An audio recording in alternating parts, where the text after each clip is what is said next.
ఈ హైడ్రాది 400 కోట్లు అడుగుతే ఇవ్వలేడు కాబట్టి నాగార్జున ఇన్కన్వెన్షనల్ పిలిచేసిండు రేవంత్ రెడ్డి అని బాల్కా సుమన్ ఒక పెద్ద మాట అన్నాడు. మరి ఎట్లా చూస్తారు కదా బాల్కా సుమన్ ఒకవేళ అది కరెక్ట్ అయితే మరి ఆధారం ఉంటే చూపించాలి ఎక్కడన్నా.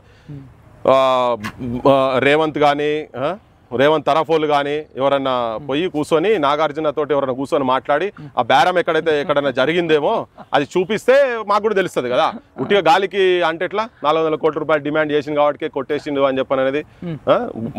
నేనైతే అటువంటి గాలి వార్తలకు ఉట్టిగా పాలిటిషియన్ కాబట్టి ముందర మీద తమ్ముడే కదా మీరు కలిసి ఎప్పుడన్నా మీతో ఎవరు బాల్కా సుమన్ బాల్కా సుమన్ నేను చెప్పేది అదే నేను అనేది కూడా అదే. ఇప్పుడు ఆధారాలు ఏమైనా ఉండేదంటే చూపించాలి, జనాన్ని చూపిస్తే కరెక్టే. ఒకవేళ అది నిజంగానే డిమాండ్ చేస్తాను ఇయ్యలేదు అన్నాడు అనుకో, నువ్వు 2000 కోట్ల రూపాయలు సంపాదించిన రాబాయి నువ్వు అలా చెప్పి నాకు 400 కోట్లు అని రేవంత్ అడిగినట్టు వీళ్ళ దగ్గర ఆధారాలు ఉంటే చూపించాలి కదా. చూపించకుండా ఉట్టిగా అడిగిన కాబట్టి అంటే అది గాలి మాట అవుతుంది. అది ఉండాలి. దాని తర్వాత ఏం జరిగే అవకాశం ఉంటుంది? కోర్టు స్టే ఇచ్చి కూల్చిన తర్వాత స్టే ఇచ్చింది, నాకు అర్థం కాలే. మరి లేదు అది ఆ స్టేలో కూడా క్లారిటీ లేదు, స్టేలో కూడా క్లారిటీ ఏం లేదు. కానీ సుప్రీంకోర్టు డైరెక్షన్స్ కూడా ఉన్నాయి. అసలు యాక్చువల్గా ఏంటంటే దానికి చట్టబద్ధత లేదనేది స్టార్ట్ అయింది. ఇప్పుడు వీళ్ళు తీసుకొస్తారు ఆర్డినెన్స్ గిడినెన్స్ పాస్ చేసి తీసుకొస్తున్నారు. ఇప్పుడు చట్టం తెస్తారు. మరి కూల్చిన తర్వాత చట్టం తెలా, చట్టం తెచ్చిన తర్వాత కూల్చాను. ఇప్పుడు ఆల్రెడీ కూల్చిన వాళ్ళ పరిస్థితి ఏంటి? ఇప్పుడు అబ్బాయి ఏమున్నా కానీ కోర్టు డిసైడ్ చేస్తే అవన్నీ చూస్తుంది. కానీ ఇల్లీగల్ గా నా వ్యక్తిగతంగా నేను చెప్తున్నా, ఇల్లీగల్ గా బఫర్ జోన్లలో ఉన్నా, FTL జోన్లలో ఉన్నా, ప్రభుత్వ ల్యాండ్లలో ఉన్నా కానీ పర్మిషన్ లేకుండా, అరే ఏమో నల్గొండ జిల్లా ఆఫీసు TRS ఆఫీసు ఒక్క పర్మిషన్ లేకుండా కట్టిరని చెప్పి కోర్టు కూలగొట్టేసేసారని చెప్పి ఉల్టా ఖర్చులు ₹1,00,000 ఇచ్చేసి 15 రోజుల లోపల కూలగొట్టమని చెప్పి జడ్జిమెంట్ ఇచ్చింది 2 రోజుల కింద. ఇంత దుర్మార్గాలు అంటే కంచే చైన్ వేసినట్టు. ఎవడైతే నువ్వు ఈ సంపదను కాపాడరు నాయన అంటే వాళ్ళే ఇంత దోపిడీ చేసిన తర్వాత, TRS వాళ్ళు దోపిడీ చేసిన తర్వాత ఇక్కడ ఉన్నట్టు TRS ఆఫీస్ కూడా అట్నే ఉన్నదట. మరి వీటి అన్నిటి మీద పడాలి ఫస్ట్ వీళ్ళు. ఈ హైడ్రా ఇదంతా ఇటువంటి వాటి మీద పడాలి. ఇల్లీగల్ గా ఏమున్నా కానీ నాకైతే కూలగొట్టాల్సి. కానీ ఎప్పుడంటే ఒక 20 ఏళ్ళు 30 ఏళ్ళ నుంచి వాళ్ళు అన్ని పర్మిషన్లు కష్టపడి పెట్టుకున్నటువంటి పైసలతో అన్ని పర్మిషన్లు తీసుకొని నీళ్ళోడిచ్చే, కరెంటోడిచ్చే, మా నిప్పోడిచ్చే, అందరి పర్మిషన్లు ఇచ్చే, రోడ్లోడి ఇచ్చే, అన్ని పర్మిషన్లు అన్ని ఉన్నాయి. అన్ని అదే చెప్తున్నా కదా. అందుకని అందరి పర్మిషన్లు పెట్టుకొని వాళ్ళు పాపం కాయ కష్టం చేసుకొని సంపాదించిన పైసలతో కానీ కట్టుకునేది ఉంటే, వాళ్ళు నిజంగా కూలగొట్టాలని ఉంటే మాత్రం వాళ్ళకి ప్రత్యామ్నాయం చూపించాల్సిన అవసరం. ఎందుకంటే తప్పు చేసింది ప్రభుత్వం, ఏ ప్రభుత్వమైనా కానీ, నీ ప్రభుత్వం గత ప్రభుత్వం ఎవరో కావచ్చు. ఆ ప్రభుత్వాలు నీ కాంగ్రెస్ ప్రభుత్వంలో కాలేదా? నువ్వు ఇలా వచ్చినావు కరెక్టే. అది కాంగ్రెస్ ప్రభుత్వంలో ఇచ్చిన పర్మిషన్లు కట్టుకున్న వాళ్ళు కూడా ఉన్నారు కదా. ఒక TRS ప్రభుత్వంలో కట్టుకున్న కాదు, 20 ఏళ్ళు 30 ఏళ్ళ అదే ఇవన్నీ ఉన్నాయి కదా. మరి వాళ్ళందరికీ కాంపెన్సేషన్ అయ్యి మరి ఎవరి మీద వేస్తావో, ఆ ఫైన్ ఎవరి మీద వేస్తావో, అప్పుడున్న పాలకుల ఆస్తులు ఏంటియో జప్తు చేస్తావా, చెయ్యి, గవి చేయి. అంటే వీళ్ళకు ప్రత్యామ్నాయం చూపించకుండా పేదోళ్ళే మాత్రం కొట్టచ్చు. కానీ విలాసాల గురించి కట్టుకున్నటువంటి ఫామ్ హౌసెస్ ఏవైతున్నాయో ఆ ఫామ్ హౌజులు మాత్రం వెంటనే తీసిపారాల్సిన అవసరం ఉంది. ఎందుకంటే ప్రజలకు ఇబ్బంది అవుతున్నది కాబట్టి అవి తీయాలి. ఇక్కడ కాదు, పల్లెలలో కూడా చాలా దుర్మార్గం జరిగింది. ఇవాళ ఎందుకు పల్లెలకి కూడా మా దగ్గర రావాలి ఎందుకంటున్నా అంటే ప్రతి ఊర్లో ఇవి ఎంక్రోచ్మెంట్స్ ఉన్నాయి. రియల్ ఎస్టేట్ మాఫియా అంతా మొత్తం 90% ఎమ్మెల్యేలే వాళ్ళ అందులో. గత ప్రభుత్వంలో అందరు కలిసి చేసి ములాఖాతే చేసి, కొంతమందికి నచ్చకపోవచ్చు, గిట్టకపోవచ్చు. కానీ నేను చెప్తున్నది వాస్తవం, ఫ్యాక్ట్. మీరు ఏ ఊర్లకైనా ఓనరి, ఎక్సెప్షన్ ఎక్కడ ఉంటే చెప్పలేను. కానీ మాక్సిమం ఎమ్మెల్యేలు, మంత్రులు, అపోజిషన్ అందరు కలిసి, లేకపోతే ఇన్ని రోజులు మాట్లాడిన వాళ్ళు ఇప్పుడు ఎందుకు మాట్లాడతారు? సో హైడ్రాస్ అంటే ఒక సంస్థ ఇల్లీగల్, అది ప్రజల ఆస్తి అబ్బా, అది ప్రజల ఆస్తి. చాలా మంది ఇండివిజువల్ చాలా మంది నష్టపోతారు కదా.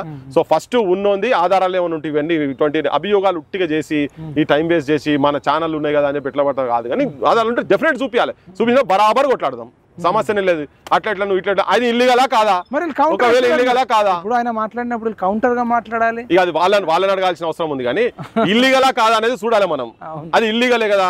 నాగార్జున అంటోడు ఇల్లీగల్ కట్టుకున్నాడు, కులగొట్ట ఇల్లీగల్ కట్టుకొని ఇన్ని రోజులు పైసలు సంపాదించాడు కదా. అసలు నన్ను అడిగితే ఆ పైసలన్నీ వసూలు చేయాలి గవర్నమెంట్, వసూలు చేసి బొక్కల వారేయాలి ఫస్ట్. అరే నువ్వు ఇన్ని రోజుల నుంచి ఇల్లీగల్ గా దందా చేసినావు అని చెప్పని ఏమేమి పర్మిషన్ అదే చేయాలి, అది పెట్టాలని చెప్తున్నా. నాగార్జున మీద ఇటువంటి వాళ్ళు ఒకరిద్దరిని బొక్కల వారేస్తే మిగతా వాళ్ళందరూ చక్కగా అవుతారు. ఎట్లా దందా చేసినావు నువ్వు, ఇల్లీగల్ ఎట్లా దందా, కబ్జా చేసి దందాలు ఎట్లా చేసినావు అంటే రేపు పొద్దుగాల ఇంకోటి కబ్జా చేసేది కూడా వనకాల ఒక్కొక్కరి ఇల్లీగల్ బిజినెస్ అయిపోయింది. మరి ఇల్లీగల్ బిజినెస్ కోట్ల రూపాయలు కదా, టర్న్ ఓవర్ 300 కోట్లు అంట సంవత్సరానికి ప్రభుత్వ భూమిలో. డైరెక్ట్ చెరువు భూమి కదా, నీకు క్లియర్ కనబడుతుంటది కదా మొత్తము. నువ్వు అన్ని పైసలు ఎక్కడికి వెళ్ళి వచ్చినాయి, నువ్వు ఇవన్నీ సంపాదించిన అడుగుతలేరు ఎందుకన్నా. ఇప్పుడు మీకేమనిపిస్తుంది? ఇప్పుడు మళ్ళీ నాగార్జున మీద ఎటువంటిది లేదు, అసలు ఆ స్టే ఏమని ఇచ్చింది, తర్వాత ఇప్పుడు నెక్స్ట్ నాగార్జున అది ఏం జరుగుతుందని చాలా మంది అంటే భూమి నాకు తెలిసి దాన్ని మమ అనిపించిండ్రు. కానీ దాని మీద యాక్షన్ తీసుకోవాలి, కూలగొట్టాలి. నువ్వు ఎందుకు కట్టినావు ఇన్ని రోజులు అనేది కూడా కేసు ఉండాలి కదా. చర్చ లేదు, అంతే కదా. నువ్వు దొంగతనం చేసినావు అంటే నీ దగ్గరకు వచ్చి ఆ గొలుసు దొరికిందిగా మైపాల్ యాదవ్ ఇంకేందా అని చెప్పి పట్టుకొని పోతారా? నేను బొక్కల వాడేరా? అరే ఎట్లా అరే అదే చెప్తున్నా ఇప్పుడు అదే అయింది ఇప్పుడు అదే కదా నాగార్జున అండి నాగార్జున దగ్గర గదే కథ అయింది భయపాల తెలిసి తెలియకనో పోయి ఉరికిపోయి చైన్ పట్టుకొచ్చుకొని జైలు పట్టుకొచ్చుకొని ఉంటే తీసుకొచ్చి లోపల బొక్కలు వారేసి తీసి చైన్ తీసి రికవరీ చూపించేసి నీ మీద చేసి జైలు పంపిస్తారా లేదా మరి నాగార్జున అంటోడు ఇప్పుడు ఇన్నేళ్ళకెళ్ళి 1000 కోట్ల రూపాయలు సంపాదించింది కదా మరి నాగార్జున అంటోని మీద నువ్వు ఇల్లీగల్ గా పెట్టుకొని నువ్వు చేసినావు నువ్వు తప్పే కదా చేసినప్పుడు వాడు చదువుకున్నాడు అజ్ఞాని కాదు ఏం కాదు ఇక్కడ చదువుకున్న అజ్ఞానైనా ఇక్కడ మనం చదువుకున్న ఉంటే బయట దేశం పారిపోవచ్చు అది చాలా ఈజీ మన దగ్గర దుర్మార్గం చేసి ఫ్రాడ్ చేసిన వాళ్ళు మరి నాగార్జున అంటోనైతే తీసుకొచ్చి అరే నువ్వు తప్పు చేసినావు కదా మరి ఏం నీచల్ నువ్వు ఎంతెంత సంపాదించినావు ఇన్ని రోజుల నుంచి నువ్వు ఏమేమి చేసినావు మొత్తం చేసి రికవరీ చేయాలా లేదా గవర్నమెంట్ రికవరీ చేయాలా లేదా చర్చ స్టార్ట్ చేద్దాం పట్టు ఏదంటున్నా దొంగతనం చేసిన దొంగ సొమ్ము దొరికితే వదిలిపెడతారా అదో చట్టం తెస్తారా ఇప్పుడు ఒకటి బైక్ ఎత్తుకపోతాడు అన్న అదే అంటున్నా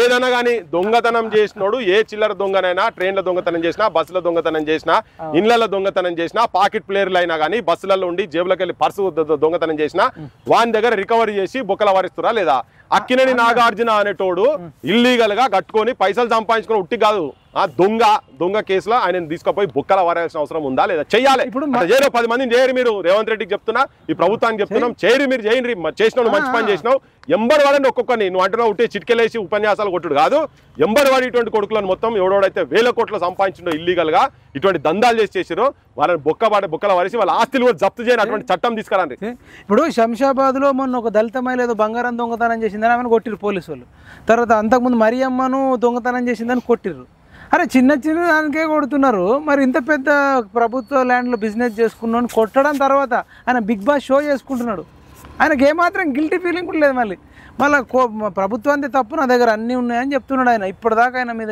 ఏం లేదని అదే కొంత యువత కూడా ఏం చేయాలో అర్థం కాని పరిస్థితి అంటే ఎటువైపు స్టాండ్ తీసుకు ఆలోచన చేయాలి ఉట్టి ఏదో యువత రంగులు రుద్దుకొని ఆ స్క్రీన్ ముంగడ పోయి 200 మంది లారీలకి వెళ్ళి 200 మంది కొట్టంగానే హీరోలు కాదు నాయన చెత్త నా కొడుకులు వాడు ఒక్కొక్కడు బస్సులు పోతుంటే బస్సుల మీదకి వెళ్ళి వీడు జంపులు చేస్తుంటాడు అవన్నీ పాసిబుల్ కావు సినిమాల పాసిబుల్ ఇటువంటి అన్ని చూపించి విమానంని వీడు పోయి అంటుకుంటాడు జంపులు చేసి అంటుకుంటారు ఇవన్నీ తొడలు కొట్టి మీసాలు ఇప్పుడు ఆ కల్చర్ మన దగ్గరకు వచ్చింది ఈ చెత్త కొడుకులు కాదు జర మంచిగా సుభాష్ చంద్రబోస్ అంటే భగత్ సింగ్ యో లేకపోతే కొమరం భీమియో దొడ్డు కొమరయ్యో ఇటువంటి చరిత్రలు ఇవన్నీ ఇటువంటి చరిత్రలు చదువుకొని తాను నాయకులు మౌలిగా అల్లావుద్దీనో ఎక్కడెక్కడ అండమాన్ జైల్లో పోయి సడాయించి చచ్చిపోయిన వాళ్ళు ఈ ప్రాంత విముక్తి గురి చేసిన వాళ్ళు అటువంటి వాళ్ళు రోల్ మోడల్స్ వివేకానంద ఇటువంటి వాళ్ళు